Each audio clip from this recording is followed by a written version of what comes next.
Muito obrigado pela presença nessa hora da manhã. Perdão por essa voz, que eu espero aguente até o final, porque eu estou bastante resfriado. Minha voz não é essa. Eu estou um pouco assustado, não pela presença, não porque eu deva dizer alguma coisa interessante, mas porque eu tenho uma soldadesca aqui às minhas costas que despertam alguns fantasmas de 64. Bom, eu vou tentar falar alguma coisa de novo, ou aprofundar alguma coisa de interpretação, embora seja difícil não repetir coisas sabidas e consabidas, pelo menos para enquadrar o tema. Não vou fazer uma narrativa, pressuponho os fatos conhecidos, tento fazer alguma análise de algumas situações. A partir daí, acho que a gente não pode entender, para começar isso, só para situar num quadro muito grande, mais amplo, a gente não pode entender o golpe de 64 sem entender o quadro internacional. Ou seja, a Guerra Fria e, na América Latina, a Revolução Cubana, são elementos da maior importância para a gente entender a radicalização de posições no Brasil e as pressões americanas para que o desastre, o escorregão grave que sucedeu em Cuba não se repetisse na América Latina. Esse dado é muito mais importante do que essa discussão que tem interesse jornalístico a respeito das coisas miúdas do apoio americano ao golpe, ou às forças que armavam o golpe. Né? Se o Brother Sam, a Operação Brother Sam, seria eficaz, o fato que não foi preciso a Operação Brother Sam. Em última análise, eu creio que é muito mais interessante a gente lidar com as circunstâncias, com a conjuntura interna, ainda que tenha algumas determinações externas, do que insistir nesse tema que é frequente às vezes, que me parece uma interpretação bolivariana da ação do imperialismo americano em território brasileiro, como se nós não tivéssemos nem virtudes nem culpas nesse sentido. Uma coisa que eu queria salientar a partir dessa referência é as ilusões, são as ilusões que nós tínhamos ao tempo do desfecho dramático de 1964, não para propriamente criticar essas ilusões, porque é muito fácil criticar o passado com os olhos do presente, mas para identificar como crenças, opiniões arraigadas naqueles tempos realmente sofreram um abalo ou chegaram a ser destruídas com o advento da Revolução de 64. Uma primeira questão me parece ser o papel do Exército na vida política brasileira. Sempre houve no Brasil, acho que desde a proclamação da República, a ideia de que, como gostavam de dizer os tenentes, o Exército era o representante era a síntese, melhor dizendo, era a síntese das aspirações do nosso povo. Essa noção do Exército como a instituição que se identificava com os interesses nacionais teve uma duração muito longa, essa crença, né?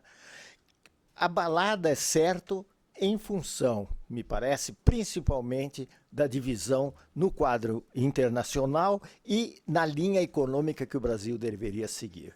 Ou seja, em palavras mais claras, a opção entre Estados Unidos ou União Soviética, a opção entre entreguistas e desenvolvimentistas, acabou por rachar o Exército, ou iniciar as rachaduras mais profundas no interior das Forças Armadas. Vou falar em Exército porque realmente é a corporação de longe mais significativa.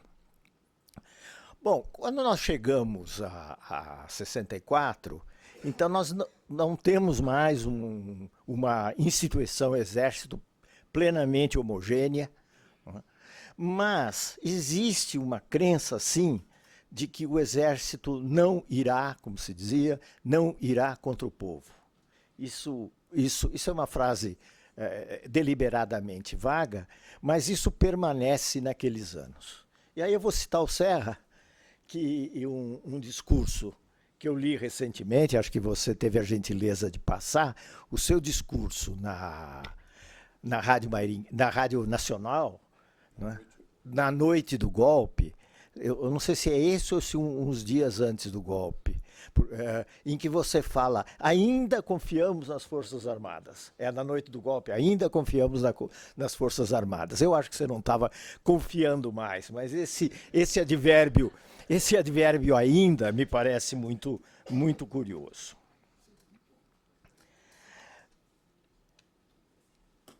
O outro elemento que chama atenção na conjuntura de 64 é o fato de que as forças em embate, com raras exceções, tomam a democracia como tendo um valor puramente instrumental. Há objetivos mais amplos para se conseguir, embora hoje eu estou repetindo você, porque eu fiquei muito impressionado com o discurso ao vivo, né? Embora no seu discurso eu ouça muitas referências à manutenção das liberdades, à continuação da democracia, etc., eu acredito que, de um modo geral, as forças empenhadas à direita e à esquerda naqueles anos de 64, tem realmente, como eu vou repetindo, a democracia como um valor instrumental, se é que é um valor ou um dado subordinado às grandes reformas sociais, de um lado, pelo lado da esquerda, do trabalhismo, ou subordinado do lado da direita à necessidade de conseguir barrar o caminho do que eles consideravam o caminho do comunismo no país. Para derrotar o comunismo, era preciso produzir arranhões na democracia. O regime Castelo Branco é típico nesse sentido. E do lado da esquerda, nós bem sabemos que a série de reformas sociais eram concebidas com uma alternativa. As reformas sociais seriam feitas na lei, se fosse possível, ou na marra. E a marra, evidentemente, importava numa quebra da democracia. Há uma outra ilusão que eu acho bastante interessante em 64, que acabou sendo ultrapassada, que é a crença, digamos assim, crença leiga, naturalmente, sobre o papel que teria a classe operária organizada e impedir que golpistas assumissem o poder. Isso era uma coisa, me parece, nos círculos de esquerda, era uma perspectiva muito forte nos círculos de esquerda. E algumas coisas pareciam dar razão a essa visão. Pensemos no comício da Central, acho que tinha uma massa operária importante, sobretudo no Rio de Janeiro, os trabalhadores de empresas estatais tinham uma capacidade de mobilização e de organização consideráveis, mas, como hoje é evidente, seria impossível a essa classe de quem sempre se pediu muito ao longo da história, não sei porque ela tem que dar mais do que as outras, né? Sempre se pediu muito, mas era impossível a essa classe realmente enfrentar um golpe de Estado, um golpe de Estado com parcial apoio popular, um golpe de Estado militar civil, digamos assim, vamos pôr o civil no segundo plano.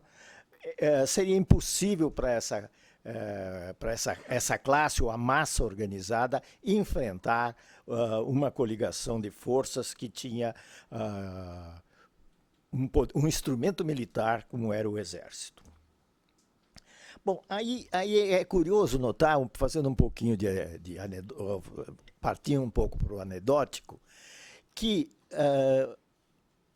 esse desfecho pacífico, vamos dizer assim, incruento, como se gostava de dizer no passado, esse desfecho incruento dos episódios 64, praticamente sem mortes, Jango dizendo que não queria derramamento de sangue, etc. Esse desfecho incruento levou a uma perplexidade em círculos intelectuais. E daí nasceu, agora eu falo apenas de um episódio da vida intelectual, nasceu o chamado Grupo da Classe no interior do SEBRAP, naqueles anos. Fernando Henrique conhece isso muito melhor do que eu. Grupo que pretendia exatamente dar conta de uma perplexidade. A pergunta era, então a classe operária não era aquilo que a gente imaginava? O que é que aconteceu com essa classe? Ou qual é o seu conteúdo que não é aquele que nós pensávamos? Então, esses trabalhos, eu divido os trabalhos com o Verfort, pegando um período que me encantava mais, vamos dizer assim, que era o período do anarquismo, do incipiente movimento operário, e o Verfort e seu grupo trataram de entender o que havia acontecido em 64, o que significava, de um lado, acabar com o mito de uma classe universal, e de outro, implicava uma análise conjuntural daqueles anos, do movimento operário daqueles anos, existente, importante, mas que estava num processo de transformação que não necessariamente significava um apoio ao governo. O que eu quero dizer com isso é que, a meu ver, organizações sindicais ligadas às empresas estatais, ao Rio de Janeiro, etc., apoiaram o presidente João Goulart até o fim. Mas em São Paulo estava ocorrendo uma separação, um afastamento dos trabalhadores com relação ao governo, que tinha muito a ver com a mudança da estrutura fabril em São Paulo, em que a indústria moderna privada começava a ganhar forças e ganhar projeção. Então, também sob esse aspecto, as ilusões perdidas se revelaram claramente. O que não quer dizer que, como agente social e político, essa classe não tivesse expressão, tanto assim que um dos marcos importantes da democratização depois, né, foram as greves de São Bernardo, curiosamente, as greves no setor privado da grande indústria em São Paulo. Agora eu queria falar alguma coisa sobre concepções ideológicas, ainda no campo eu não diria das ilusões, no campo dos valores, das crenças que quase nós todos tínhamos naquele tempo. Um elemento que me parece interessante salientar é de uma espécie de magnificação, se essa que é a palavra não é boa, mas do valor emprestado ao Estado, à marca positiva, ao sinal positivo de tudo aquilo que fosse empreendido ou estivesse sob a égide do Estado. Isso hoje é uma coisa muito discutível, nós sabemos que não se trata de... Enfim, eu não vou entrar nessa discussão que é conhecida, o Estado é absolutamente necessário, naquela época até mais do que hoje, né? Mas nós já não temos essa ilusão de que empresa pública, empresa monopolizada, ações do Estado são necessariamente ações progressistas. Essa ideia do progressismo colado ao Estado é uma coisa que dominou o pensamento dos agentes políticos e das pessoas em geral naqueles anos de 64.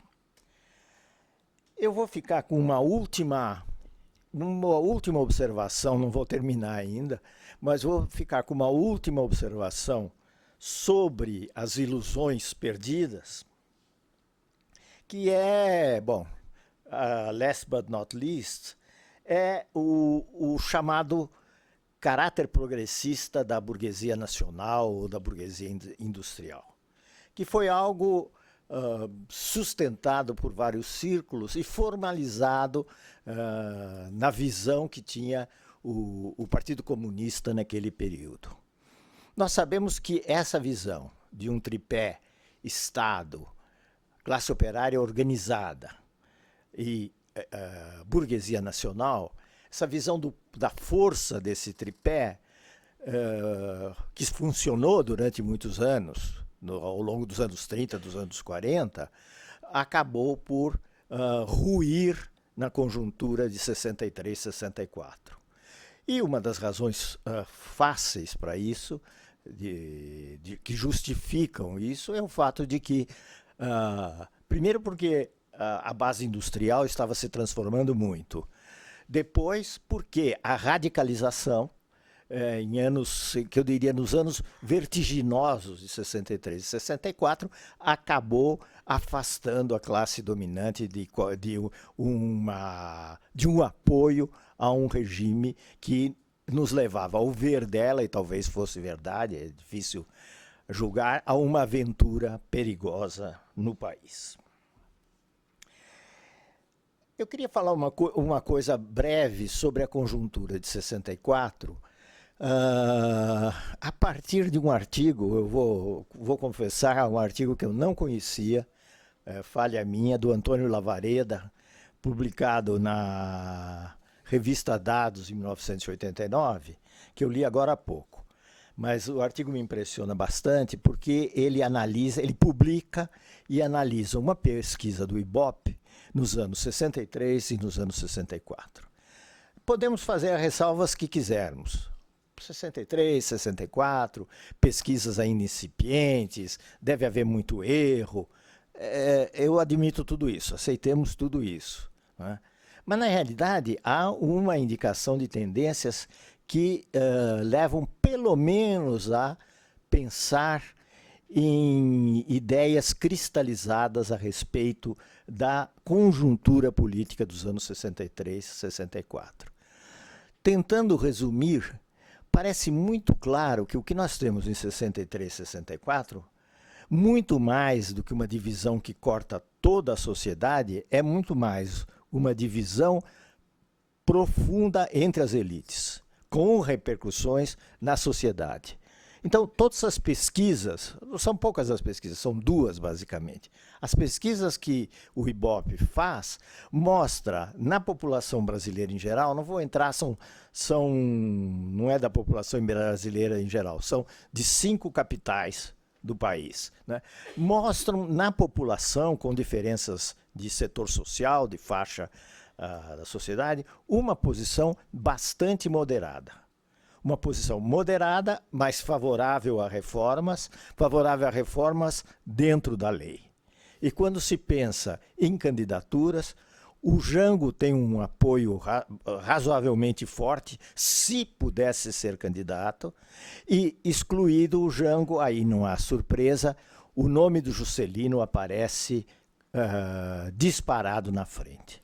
Então, eu acredito, é um assunto a ser mais explorado, que as elites arrastaram o país, e aí elites de esquerda, elites de direita, arrastaram o país a uma situação dramática em que a direita necessariamente acabaria levando a melhor, num país em que não havia uma base social revolucionária, mas havia uma base social centrista, moderada, ajuizada, digamos assim.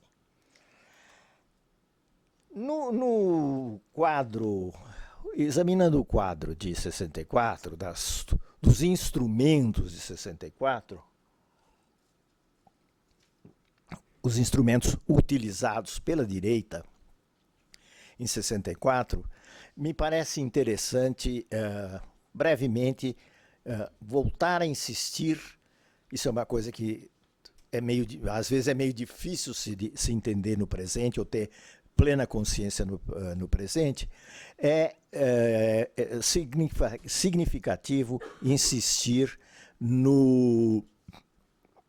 como foi bem instrumentado o marketing do perigo comunista. Que é isso? 5? Deus me livre. Então eu vou quase pular muita coisa. Eu diria. Eu sou um homem sério, se você aponta 5 é 5. Bom, 10. 10, tá bom, tá bom. Eu não ganho nada com isso, mas enfim. Vocês aguentam, vocês é que tem que aguentar. Bom, rapidamente, mais rapidamente.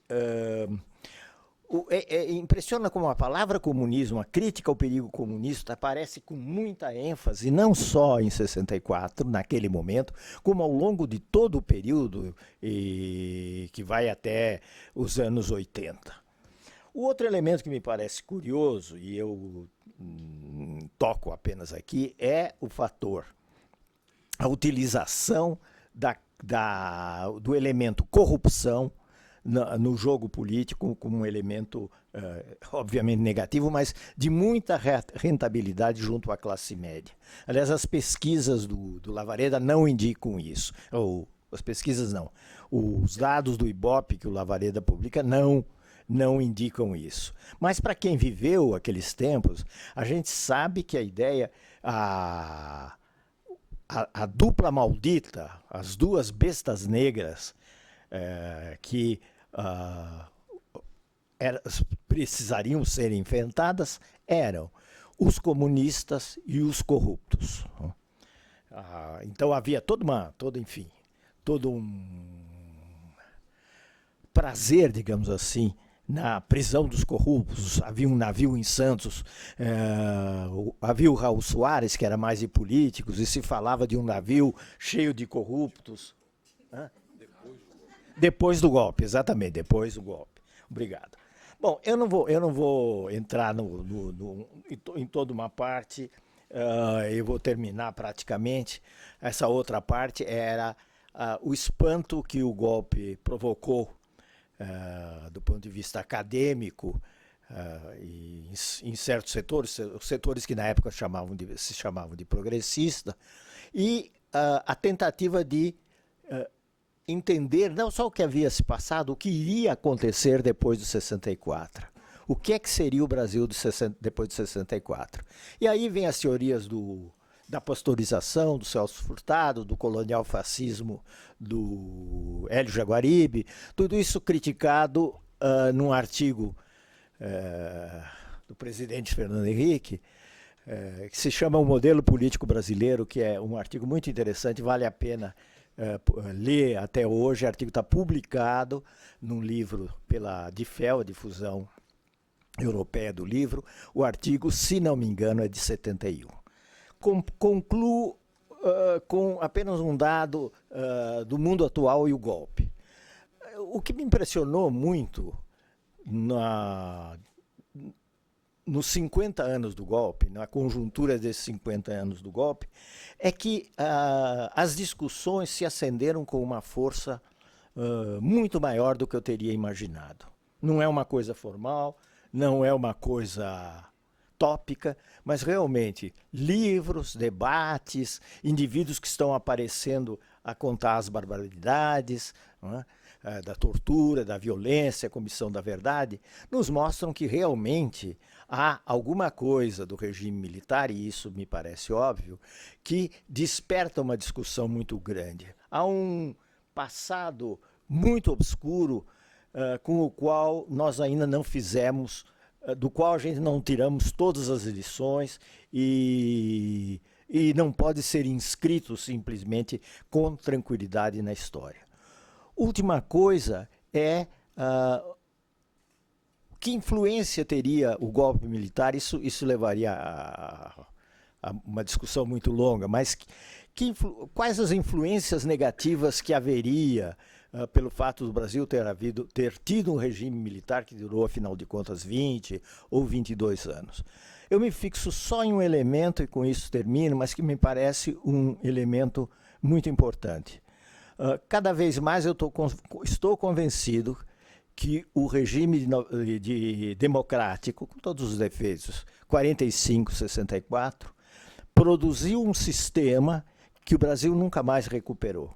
Um sistema de representação partidária razoável, um prestígio dos partidos razoável. E nós nunca mais conseguimos isso, e eu acho que esse corte do regime de 64 foi um dos grandes males que a ditadura provocou. Terminei.